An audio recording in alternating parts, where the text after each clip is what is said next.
আমরাও যদি থাকি, জামাত ইসলামী যদি থাকে, অন্য যে কোনো দল যদি থাকে, আমার ধারণা নিউ জেনারেশন এটাকে পছন্দ করে না। কোথা থেকে শুরু করব সেটা আমি এখনো ঠিক করতে পারিনি। ফার্স্ট উইক অফ নভেম্বরের ভিতরে গণভোট সম্পন্ন করা পসিবল। সেই আইন গণভোটের জন্য আইন হবে এবং এই ক্ষেত্রে কোনো কন্টেস্টিং কেউ নাই, কেউ পক্ষে বিপক্ষে কেউ বলবে না, তফসিল ঘোষণা করার কিছু থাকবে না, এখানে প্রার্থিতা বাছাইয়ের প্রক্রিয়া নাই, কোনো হাইকোর্ট সুপ্রিম কোর্টের কোনো মামলা মোকদ্দমা নাই, কিছুই নাই। এই কনস্টিটিউয়েন্ট পাওয়ারটা সবসময় কনস্টিটিউয়েন্ট অ্যাসেম্বলির থাকতে হবে এমন তো কথা নাই। এবং যেটা হয়েছিল জেনারেল এরশাদের সময়, যেটা হয়েছিল শহীদ প্রেসিডেন্ট জিয়াউর রহমানের সময়, যেটা হয়েছিল বেগম খালেদা জিয়ার সময়, সো দ্যাট অভিপ্রায় has been primarily recognised by the July declaration. আমার ভাই জনাব শিশির মুনির প্রথমে যে বক্তব্য দিয়েছিলেন যে কনস্টিটিউশনাল অর্ডার অথবা এক্সট্রা কনস্টিটিউশনাল অর্ডার থেকে তারা সরে এসছেন, সেই জন্য আমি ধন্যবাদ জানাই। গণভোটের কথা আমরা বলছি, এই গণভোটের ভিত্তিটা কি করে শুরু হবে, স্টার্টিং পয়েন্টটা কি করে শুরু হবে। দুটো অপশনের কথা আসছে। একটা অপশন হলো অর্ডিন্যান্স দিয়ে মোশনটা স্টার্ট করা, আর একটা অপশনের কথা আসছে জুলাই সনদ বাস্তবায়ন আদেশ দিয়ে মোশনটা স্টার্ট করা। এই দুটোর মধ্যে কোনটা অপেক্ষাকৃত ব্যাটার, টেকসই, legally sound, that is the question to be decided. In my humble understanding, প্রথম অপশন যেটা অর্ডিন্যান্স দিয়ে স্টার্ট করা, this is weaker, constitutionally weaker, legally weaker, politically weaker. কারণ হলো যে কাজ আমরা করতে চাচ্ছি, এই কাজের মাধ্যমে আর্টিকেল 93-তে অর্ডিন্যান্স মেকিং পাওয়ারের বলে যে কাজ করা যাবে বলে ম্যান্ডেট দেওয়া আছে প্রেসিডেন্টকে, তার চাইতে different, content different, purpose different এবং সাস্টেইনেবিলিটি ডিফারেন্ট। ফলে 93-তে যে পাওয়ারটা দেওয়া আছে, this is a power subject to serious restriction imposed by constitution itself. ফলে এটাকে নিয়ে পরবর্তীতে যে আমরা সাস্টেইনেবিলিটির প্রশ্ন তুলছি, এই জায়গাটাতে ভালনারেবল হবে, আমরা সকলেই প্রশ্নবিদ্ধ হব। আমি 93 এর এক্সেপশন পড়ে শোনাচ্ছি না, কারণ that would be pure legal argument. ওই লিগ্যাল আর্গুমেন্ট লিগ্যাল জায়গায় করা যাবে। তাহলে আরেকটা অপশন থাকছে, বিশেষ সাংবিধানিক আদেশ জারি করতে গেলে যে প্রক্রিয়া অবলম্বন করতে হয়, তাতে যা হয় ঠিক আছে, আমরা এখান থেকে সরে আসলাম, আমরা বলছি বিশেষ সাংবিধানিক আদেশের প্রয়োজন নাই, কিন্তু একটা জুলাই সনদ বাস্তবায়ন আদেশের প্রয়োজনীয়তা আছে। এখন প্রশ্ন হলো তার রুট কোথায় হবে, কোথা থেকে পাবো আমরা? এটা থেকে পাবো আমরা যে জুলাই ডিক্লারেশন দিয়েছি, এই জুলাই ডিক্লারেশনের 3টা অনুচ্ছেদ 22, 25, 27 এবং 28-এ পাবো। 22-এ বলা আছে বাংলাদেশের জনগণ সুশাসন, সুষ্ঠু নির্বাচন, ফ্যাসিবাদ শাসনের পুনরাবৃত্তি রোধ, আইনের শাসন, অর্থনৈতিক সামাজিক ন্যায় বিচার নিশ্চিত করার লক্ষ্যে নিয়মতান্ত্রিক উপায়ে বিদ্যমান সংবিধান ও সকল রাষ্ট্রীয় সাংবিধানিক প্রতিষ্ঠানের গণতান্ত্রিক সংস্কার সাধনের অভিপ্রায় ব্যক্ত করেছে। সো দ্যাট অভিপ্রায় has been primarily recognised by the July declaration. Second question, কেউ কেউ বলবে যে 25 আবার কন্ট্রাডিক্টরি। In fact not. 25-এ কি বলছে? বাংলাদেশের জনগণ যুক্তিসঙ্গত সময়ে আয়োজিতব্য সুষ্ঠু নির্বাচন একটি নির্বাচনের মাধ্যমে গঠিত জাতীয় সংসদে প্রতিশ্রুত প্রয়োজনীয় সাংবিধানিক সংস্কারের মাধ্যমে দেশের মানুষের প্রত্যাশা সাচ অ্যান্ড সাচ মূল্যবোধ সম্পন্ন সমাজ, গণতান্ত্রিক রাষ্ট্র ব্যবস্থা প্রতিষ্ঠার অভিপ্রায় ব্যক্ত করেছে। দিস অভিপ্রায় is the source of the order. আবার আরেকটা সোর্স কোথায়? জনগণের অভিপ্রায় ব্যক্ত করছে যে ছাত্রগণ অভ্যুত্থান 24-এর উপযুক্ত রাষ্ট্রীয় সাংবিধানিক স্বীকৃতি প্রদান করা হবে এবং পরবর্তী নির্বাচনে নির্বাচিত সরকারের সংস্কারকৃত সংবিধানের তফসিলে এ ঘোষণাপত্র সন্নিবেশিত হবে। This is third source. Fourth source, 5 August 24 সালে গণ অভ্যুত্থানে বিজয়ী বাংলাদেশের জনগণের আকাঙ্ক্ষার প্রতিফলন হিসেবে এই ঘোষণাপত্র প্রণয়ন করা হলো। তাহলে আমরা যে অর্ডার দিচ্ছি বা একটা অর্ডার দিতে চাই, এটার প্রাইমারি সোর্স ধরতে হবে জুলাই ঘোষণাপত্র, যেটা ইতোমধ্যে ঘোষিত হয়েছে। এখন এটার সঙ্গে কি কন্ট্রাডিক্টরি হবে? না, কন্ট্রাডিক্টরি হবে না। আমি রোডম্যাপটা বলি, তাহলে বোঝা যাবে যে কন্ট্রাডিক্টরি কেন হবে না। আমরা বলছি একটা জুলাই সনদ বাস্তবায়ন আদেশ হবে। এই আদেশের মধ্যে বলা থাকবে একটা রেফারেন্ডাম হবে। এই আদেশটার মধ্যেই শিডিউল আকারে জুলাই সনদটা ইনক্লুডেড থাকবে।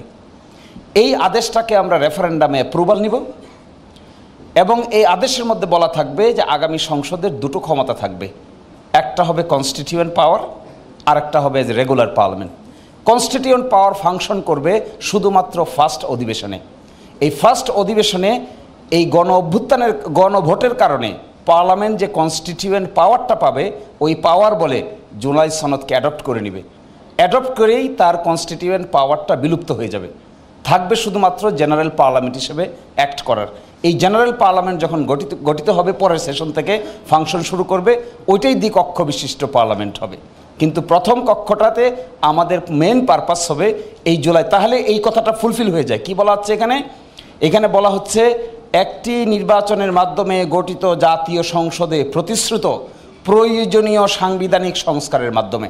তাহলে ফার্স্ট অধিবেশনে নির্বাচনের পরে গাঠনিক ক্ষমতা অ্যাপ্লাই করে প্রথম অনুচ্ছেদে নির্বাচিত সরকার তার রাস্তা ওপেন করে দিল। তাহলে 22-এর সাথে 25, 25-এর সাথে 27, 27-এর সাথে 28-এর আর কোনো কন্ট্রাডিকশন থাকছে না। ফলে দিস ইজ রিকনসাইলেবল।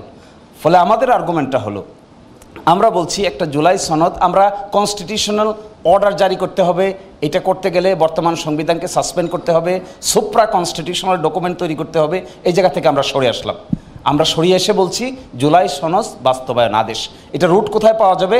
এরপরে রুট আছে আর্টিকেল 48, এরপরে রুট আছে article 152 of the constitution.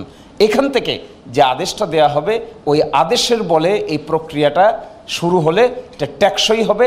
R constituent পাওয়ার বলে যদি এটাকে অ্যাডপ্ট করা হয়, তাহলে আর কোনো ফার্দার গণভোটের প্রয়োজন নাই। কারণ কনস্টিটিউয়েন্ট পাওয়ারটা পাচ্ছে parliament because of the referendum.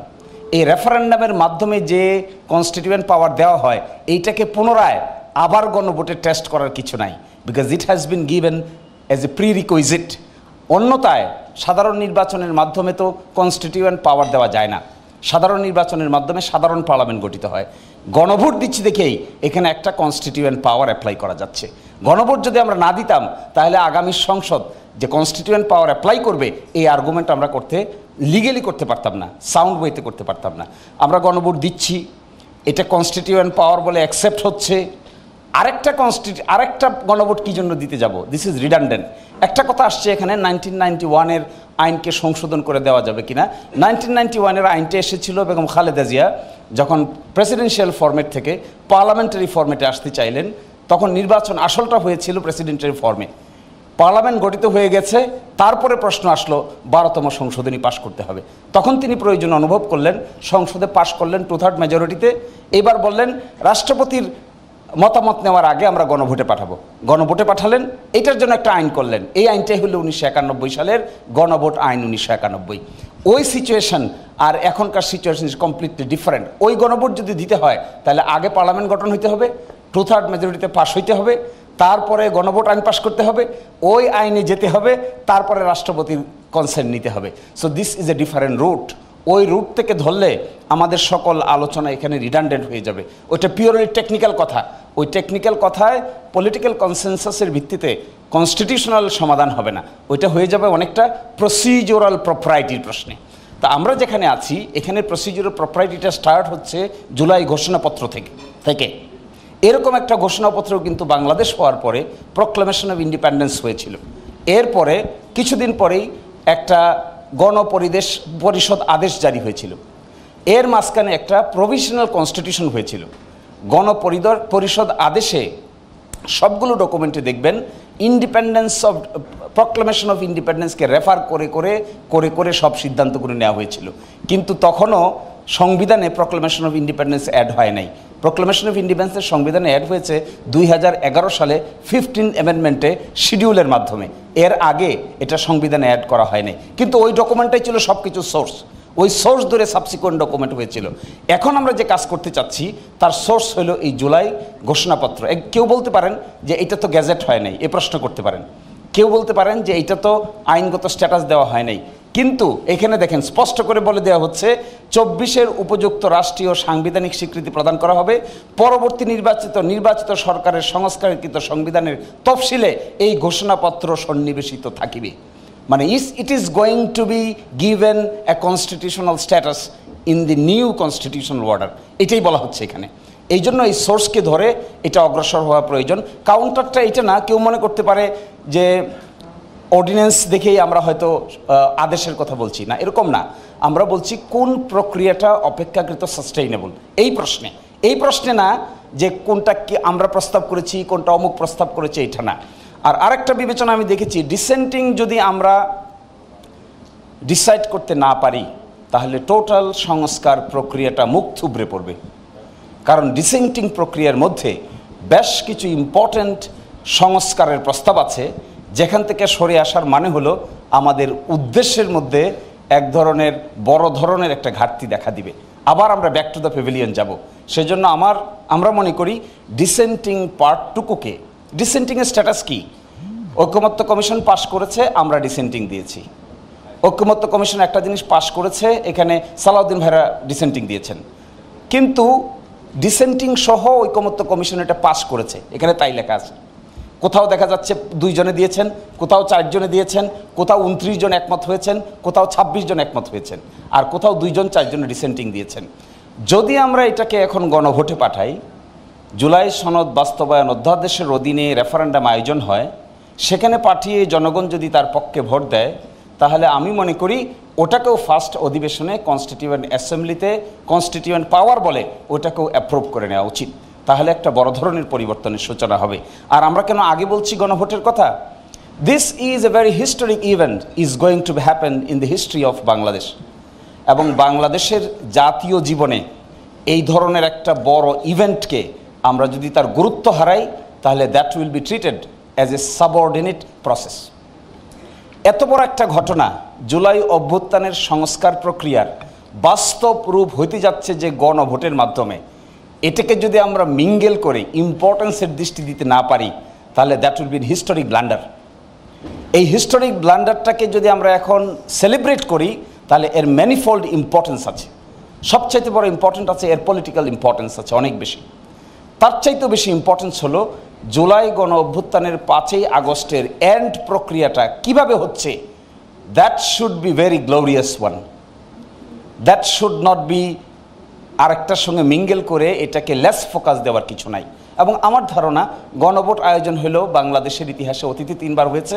সবচাইতে সহজতর কাজ, সবচাইতে কম সময় সাপেক্ষ কাজ, সবচাইতে কম ব্যয়বহুল কাজ, এবং সেটা এখনই সিদ্ধান্ত নিলে 1 মাসের ভিতরে এটা করে ফেলা সম্ভব।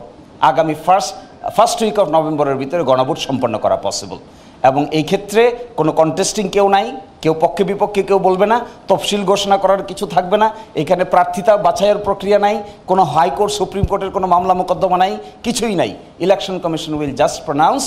এবং যেটা হয়েছিল জেনারেল এরশাদের সময়, যেটা হয়েছিল শহীদ প্রেসিডেন্ট জিয়াউর রহমানের সময়, যেটা হয়েছিল বেগম খালেদা জিয়ার সময়, অল্প সময়ের ব্যবধানে, ডেটগুলো দেখলেই দেখতে পাবেন, ঘোষণা থেকে মাত্র 19 দিন, 26 দিন, 27 দিনের মাথায় গণভোটের আয়োজন হয়েছিল, এবং ইট ওয়াজ possible.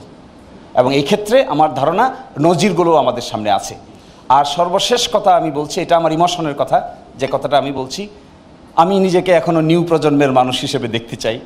I feel comfortable to identify myself as a part of the new generation, considering them as a Generation Z. We try to understand the psyche of the new generation. আমাদের জিগজাগ প্রক্রিয়া new generation does not like. They want a straightforward solution. And straightforward solution বলতে আমরা যারা বসে এখানে আলোচনা করছি, আমাদের মধ্য থেকে উইলিংনেস কার বেশি আছে, কে কত বেশি সংস্কার প্রক্রিয়ায় উদ্যোগী ভূমিকা পালন করব, that will be determine and considered by the history. এবং সেই ক্ষেত্রে নতুন জেনারেশন এনথুজিয়াস্টিক হবে।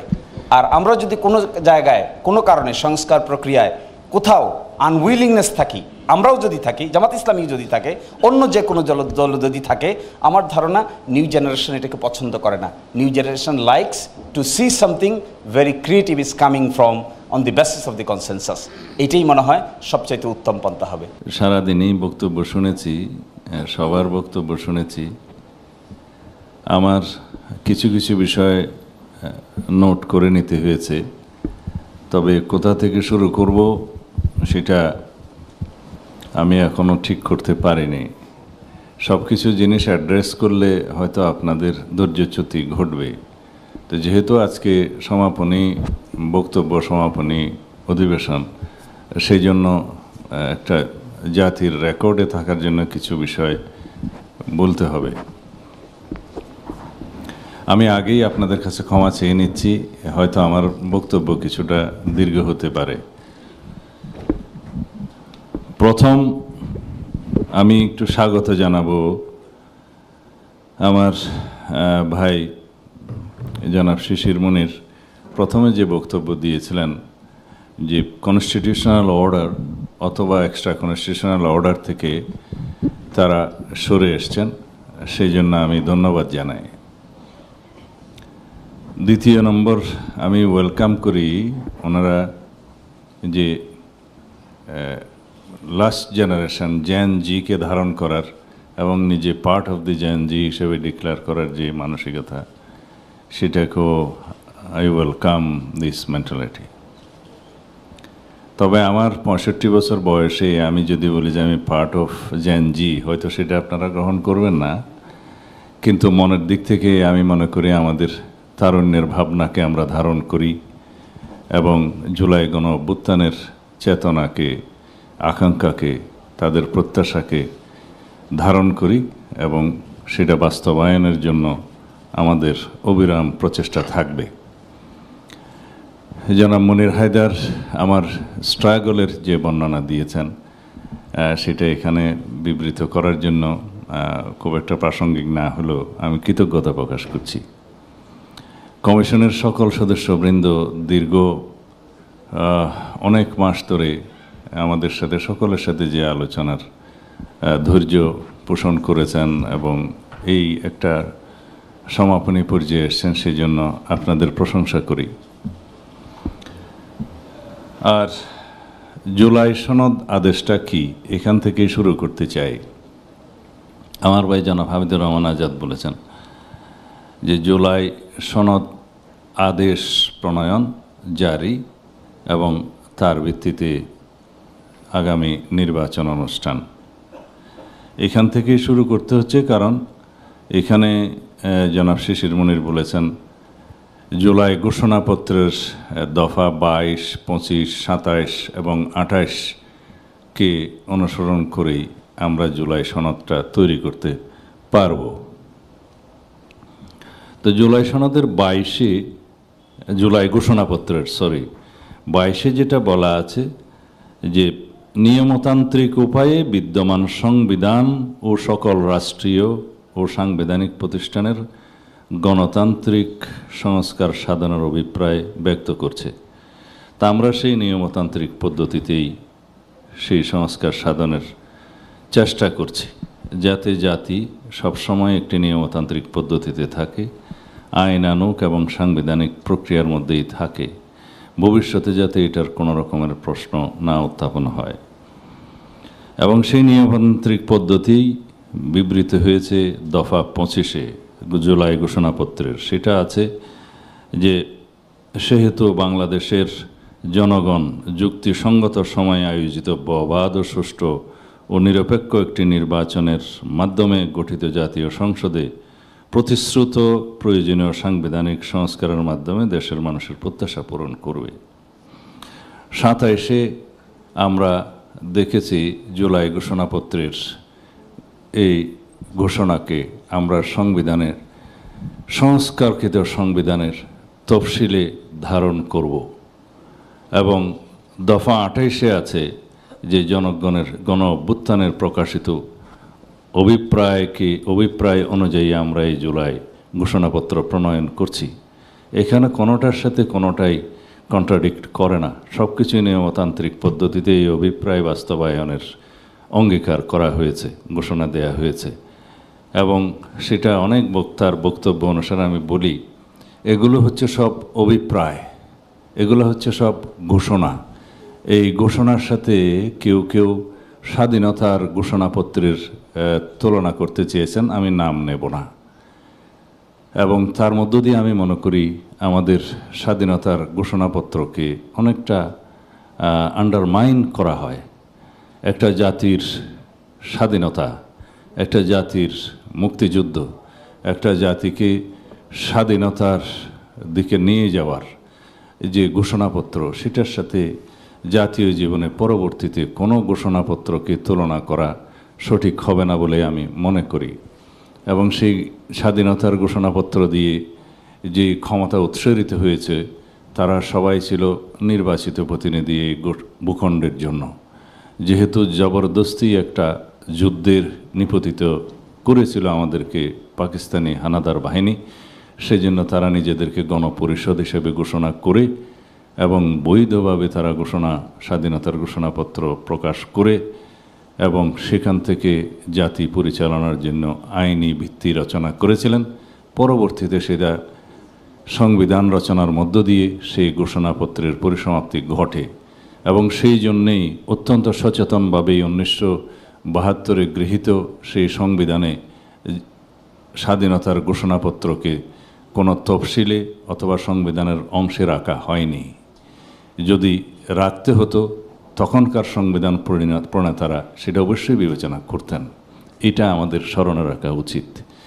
যেটা 2011 সনে যেটা পঞ্চদশ সংশোধনের মাধ্যমে 3টি তফসিলকে ধারণ করা হয়েছে, সেগুলোকে বেআইনি অথবা আনকনস্টিটিউশনাল ঘোষণার জন্য পঞ্চদশ সংশোধনীর চ্যালেঞ্জ করে যে রিট হয়েছে, সেখানে ইন টোটালিটি সেটা বাতিলের জন্য, অবৈধ ঘোষণা করার জন্য এমবডিড করা হয়েছে। এবং সেটা মাননীয় হাইকোর্ট যে ভার্ডিক্ট দিয়েছেন সেখানে বলেছে 6টা দফা ছাড়া বাকি সমস্ত জিনিস it is left with the next parliament to be decided because these are political issues. এখানেও জাতীয় সংসদকে গুরুত্ব দেওয়া হয়েছে এগুলো সেটেল করার জন্য। তারপরে আসলো এই জুলাই সনদটার আদেশটার স্ট্যাটাস কি হবে, এটার ঘোষণা কিভাবে হবে, প্রণয়ন কিভাবে হবে। তা আমার ভাই সঠিকভাবেই বলেছেন, যেহেতু আর্টিকেল 93 অনুসারে অর্ডিন্যান্স করার ক্ষমতা আছে রাষ্ট্রপতির, সেটা আইনের বিষয়ে আইনের বিকল্প হিসেবে অধ্যাদেশ জারি করা হয় ইন অ্যাবসেন্স অফ পার্লামেন্ট। সেটা এই জুলাই সনদ হবে না। যেহেতু কনস্টিটিউশনাল অর্ডার প্রণয়ন থেকে আমরা সবাই সরে এসেছি, যারা প্রস্তাব করেছিলেন তারাও সরে এসছেন, সুতরাং আমি কনস্টিটিউশনাল অর্ডারটার বিষয়ে আর কথা বলে সময় ক্ষেপণ করতে চাই না। তৃতীয় প্রশ্ন হলো, তাহলে এই আদেশটার স্ট্যাটাসটা কি হবে? লিগ্যাল স্ট্যাটাস হিসাবে আমরা এই জুলাই সনদকে কি স্ট্যাটাস দিতে পারি, সেটার আমার পরামর্শ মতে বা আমার সাজেশন মতে, জুলাই সনদ প্রণীত হওয়ার পর অঙ্গীকারনামা সহ with note of dissent expressly describe করে কোন পার্টি কিভাবে নোট অফ ডিসেন্ট দিয়েছে একদম পরিষ্কারভাবে বর্ণিত থাকার পরে সেটা স্বাক্ষরিত হবে এবং অঙ্গীকারনামায় একটা অনুচ্ছেদ যুক্ত করতে হবে যে দলগুলো যে নোট অফ ডিসেন্ট দিয়েছে সেটা তারা নিজস্ব নির্বাচনী ইশতেহারে প্রকাশ করে যদি জনগণের ম্যান্ডেট প্রাপ্ত হয় তাহলে সেই দলগুলো সেভাবে সেই ঘোষণাপত্র নোট অফ ডিসেন্ট অংশ বাস্তবায়নের জন্য ব্যবস্থা নিতে পারবেন।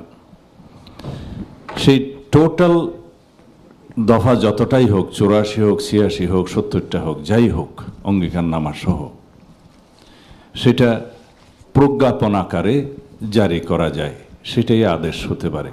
সেটা গেজেট নোটিফিকেশনে জারি করা যাবে, সেটা আদেশ হতে পারে। এবং সেই আদেশটা যদি গণভোটের জন্য, যেহেতু আমরা বিবেচনা করছি জনগণ সেই জুলাই সনদ বাস্তবায়নের পক্ষে আছে কি না, হ্যাঁ বা না, এই ভোটের জন্য যখন আমরা জনগণের সার্বভৌম এখতিয়ার মতামতটার জন্য যাব, তখন সেটা কিভাবে যাওয়া যায়, এই প্রজ্ঞাপনের শিরোনাম দিয়ে প্রশ্নসহ যদি আমরা গণভোট অধ্যাদেশ নতুনভাবে জারি করি বা সরকার করে, তখন সেখানে কি থাকবে? আপনারা নিশ্চয়ই জানেন গণভোট আইন 1991-এর শিরোনাম হচ্ছে যেহেতু জাতীয় সংসদে প্রস্তাবনা আর্টিকেল 8, 48, 56, তৎকালীন সময়ে 58ও ছিল, 58, 80, 92 ক বা 142 অনুচ্ছেদ সংশোধন করিয়া কোনো বিল উত্থাপিত হয়েছে, পাশ হয়েছে পার্লামেন্টে, রাষ্ট্রপতি সম্মতিদান করিবেন কি করিবেন না এই প্রশ্নে যাচাইয়ের জন্য সংবিধানের 142(1) ক অনুচ্ছেদ মোতাবেক গণভোটের বিধান করা সমীচীন ও প্রয়োজনীয়। প্রত্যেকটা আইনে উদ্দেশ্য এবং কারণ সম্বলিত প্যারা থাকে, প্রথমেও থাকে, শেষেও থাকে। সেটা বিলের অংশে থাকে, আইন প্রণীত হওয়ার পরে বিলের সেই অংশটা ধারণ করা হয় না। এখন এই আইনে পরিবর্তন আসলে একটু জটিলতার সৃষ্টি হবে, কারণ এই আইনটাই করা হয়েছিল দ্বাদশ সংশোধনী গৃহীত হওয়ার পরে। দ্বাদশ সংশোধনের পক্ষে জনগণ সেই আর্টিকেলগুলোতে যেহেতু চেঞ্জ আসছিল, সেই জন্য তার অনুমোদন করে কি করে না। এখন প্রশ্ন হচ্ছে, আমরা সংবিধান সংশোধনের জন্য মৌলিক প্রশ্নগুলি প্রস্তাব করছি জনগণের কাছে, সংশোধিত হয়নি, সেজন্য এই আইনটা এখানে সংশোধন করে আবার গণভোটের জন্য আইন সংশোধিত করাটা সঠিক হবে না। এই জন্য আলাদা একটা আইন করতে হবে অর্ডিন্যান্সের মধ্য দিয়ে। সেই আইনের শিরোনাম হবে এরকম যে জুলাই সনদ 2025 প্রণীত হয়েছে, রাজনৈতিক দলসমূহ অঙ্গীকারনামা সহ নোট অফ ডিসেন্ট সহ স্বাক্ষর করেছে। এই জুলাই সনদ বাস্তবায়নের পক্ষে জনগণ আছে কি নাই সেই উদ্দেশ্যে একটি গণভোট আয়োজন করা প্রয়োজন। এটা যেহেতু অংশে দিয়ে, সেহেতু এই আইনের নাম অভিহিত হবে জুলাই জাতীয় সনদ আদেশ। প্রজ্ঞাপন মতে যা হয়েছে সেটা বাস্তবায়নের জন্য গণভোট আয়োজনের নিমিত্তে প্রণীত এই আইন। সেই আইনের অধীনে যে সমস্ত ধারা, উপধারা, প্রক্রিয়া বিভিন্ন কিছু আছে, সেটা বিদ্যমান যে সমস্ত আইন আছে ভোট পরিচালনার জন্য আরপিও থেকেও নেওয়া যায়, বিধি প্রণয়ন করা যায়, অথবা এই উল্লেখিত 1991 সালের গণভোট আইন থেকেও সেই অংশগুলো ওখানে সন্নিবেশিত করা যায়। তবে এটা একটি নতুন আইন হতে হবে, তার মধ্য দিয়ে গণভোট আয়োজন করা যায়। এখানে কনস্টিটিউশনালিটি আসবে না এই জন্য যে আমরা যেহেতু জানি সংবিধানের 142 অনুচ্ছেদ অনুসারে যে সমস্ত আর্টিকেলে চেঞ্জ আসলে গণভোটের একটা ম্যান্ডেটরি প্রভিশন আছে যে জনগণের কাছে যেতে হবে গণভোটের জন্য, সেই বিধানটা এখন এখানে কার্যকর হচ্ছে না। আমরা সেই জন্যই বলেছি, অনেকে এটা মিস ইন্টারপ্রিট করেছে, পত্রিকাতেও দেখেছি, যে কোনো জাতীয় ইস্যুতে সরকার গণভোট আয়োজনের প্রয়োজন মনে করলে সেই বিষয়ে গণভোট আয়োজন করা যাবে না এরকম কোনো বিধান সংবিধানে নাই। তো সুতরাং এখানে কনস্টিটিউশনালিটি আসবে না। এখন কথা থাকলো যে এই প্রজ্ঞাপন বা গেজেট, এটার স্ট্যাটাস কি হবে? স্ট্যাটাস যা হবে, it is below ordinance, it is not enactment, অথবা এটা কোনো রকমের কনস্টিটিউশনাল অর্ডার নয়। তা এখন যদি আমরা মনে করি যদি এটা আইনও না হয়, অর্ডিন্যান্সও না হয়, কনস্টিটিউশনাল অর্ডারও না হয়, তাহলে এই প্রজ্ঞাপনের জন্য আমরা গণভোটে যাবো কেন? যাওয়া যায়। কারণ জাতীয় সিদ্ধান্ত অনুযায়ী যে কোনো সনদ গেজেট নোটিফিকেশন হবে, প্রজ্ঞাপনের মর্যাদা দেয়া হবে, তার ভিত্তিতে যদি আমি গণভোট আইন করি সেটা না জায়েজ কিছু না, সেই আইন গণভোটের জন্য আইন হবে। এখন প্রশ্ন থাকে, সেই গণভোটটা যখন হবে তখন সেই গণভোটের মতামত কি হবে? গণভোটের মতামত যেটা আসবে সেটার মর্যাদা কি হবে। আমি দুই একটা পত্রিকা তো প্রফেসর আলী রিয়াজেরও একটা সাক্ষাৎকারের মধ্যে দেখেছি, হয়তো আমি বুঝতে ভুল করতে পারি, তিনি বলেছেন যে গণভোটে যে মতামতটা আসবে সেটা হচ্ছে জনগণের অভিমত, এটা পরবর্তী পার্লামেন্টকে বাইন্ড করবে কিনা সেটার একটা প্রশ্ন আছে।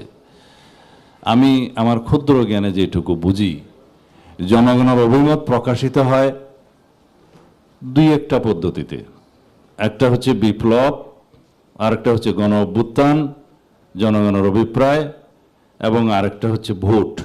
তো গণভোটও একটা ভোট, এবং ভোটের মধ্য দিয়ে জনগণ যেটা অভিমত প্রকাশ করে সেটাই জনগণের অভিপ্রায়।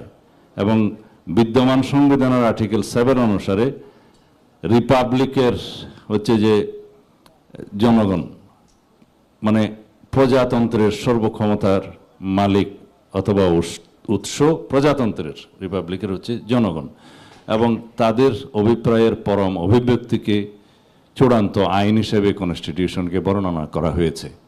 তো যদি তাদের অভিপ্রায় এবং তাদের পিপলস উইল যেটা, সেটাকে যদি অভিমত হিসাবে আমরা ধরে নেই ভোটের মাধ্যমে, তার উপরে কোনো আইনি মর্যাদা নাই, তখন সেটা আমাদের উপরে বাইন্ডিং হবে। প্রশ্ন থাকলো, এক কনস্টিটিউশন, এক পার্লামেন্ট কি নেক্সট সাকসেসর পার্লামেন্টের ক্ষমতা নির্ধারণ করে দিতে পারে কিনা, বা রাইট কাটেল করতে পারে না? অবশ্যই না। কিন্তু আমাদের এখানে বুঝতে হবে, এখানে কোনো পার্লামেন্ট সাকসেসর পার্লামেন্টকে কোনো ক্ষমতা প্রয়োগ করতে বাধ্য করছে না। এটা হচ্ছে পিপলস উইল কনস্টিটিউশনে ধারণ করার জন্য তাদের মতামত দিচ্ছে পরবর্তী পার্লামেন্টকে। It is not one parliament is binding the successor parliament. এখানেই থিন অফ ডিফারেন্সটা। তো সুতরাং এখানে জনগণের অভিপ্রায়ই চূড়ান্ত। তাইলে আমরা এখন আসি, সেই গণভোটটা কখন হবে, কিভাবে হবে, এবং তার গাঠনিক ক্ষমতা কি হবে। এই কঠিন বাংলাটা আমি অবশ্য কম বুঝি, যে গাঠনিক ক্ষমতা। এইখানে প্রশ্নটা থেকে যায় যে গাঠনিক ক্ষমতা বলতে হয়, এটা আসলে অনেক বিদ্বানজনরা ব্যবহার করেন। গাঠনিক ক্ষমতাটা হচ্ছে কনস্টিটিউয়েন্ট পাওয়ার। এই কনস্টিটিউয়েন্ট পাওয়ারটা সবসময় কনস্টিটিউয়েন্ট অ্যাসেম্বলির থাকতে হবে এমন তো কথা নাই। যেখানে যে রিপাবলিকের সকল ক্ষমতার উৎস যদি জনগণ হয়, সেটাই কনস্টিটিউয়েন্ট পাওয়ার ডিরাইভ করবে ফ্রম দ্যাম। সেই ডিরাইভটা করছে গণভোটের মাধ্যমে। তাইলে এই কনস্টিটিউয়েন্ট পাওয়ারটা কে দিচ্ছে? যে এখানে গৃহীত জুলাই জাতীয় সনদের মধ্যে যে গাঠনিক কাঠামোটা দেয়া হচ্ছে, জনগণ অ্যাপ্রুভ করলে সেটা ইম্পোজ করা, বাস্তবায়ন করা, এটাই গাঠনিক ক্ষমতা। সেই জন্য পরবর্তী পার্লামেন্টকে, আমার ভাই আক্তাররা বলছে যে দ্বৈত ক্ষমতা দিতে হবে, বা আমার ভাই শিশির মুনির বলছে যে দ্বৈত ক্ষমতা দিতে হবে। দ্বৈত ক্ষমতা তো এখানে দেয়া হয়ে গেছে যদি গণভোটটা হয়। তার মানে এর যে ঘোষিত দফাগুলো জুলাই জাতীয় সনদের, সেটা জনগণ ম্যান্ডেটরি করছে সেই নেক্সট পার্লামেন্টকে যে এগুলো অবশ্যই গ্রহণ করতে হবে। তবে আমাদের মনে রাখতে হবে, এর বাইরে যে নেক্সট পার্লামেন্ট আর কোনো সংস্কার করতে পারবো না তা নয়, কিন্তু এগুলো নিতেই হবে, যে এগুলো ধারণ করতে হবে। এটাই হচ্ছে কনস্টিটিউয়েন্ট পাওয়ার। তাহলে গাঠনিক ক্ষমতাটা হলো, সে গণভোটের মাধ্যমে হলো। এরপরে রেগুলার পার্লামেন্ট হিসেবে সেই পার্লামেন্ট রাষ্ট্র পরিচালনার জন্য আইন প্রণয়ন করবে, প্রয়োজনে সংবিধানে আরও সংশোধনী আনবে। অবশ্যই পার্লামেন্টে আলাপ আলোচনার মধ্য দিয়ে জনমতের নিয়ে এবং সমাজের চাহিদা অনুসারে বা রাজনৈতিক অঙ্গীকার অনুসারে। এখন কথা থাকলো সেই পার্লামেন্টের, আপনারা কেউ কেউ বলেছেন যে প্রথম অধিবেশনে এটা গ্রহণ করতে হবে। আমি আপনাদের কাছে জিজ্ঞেস করব, সেই প্রথম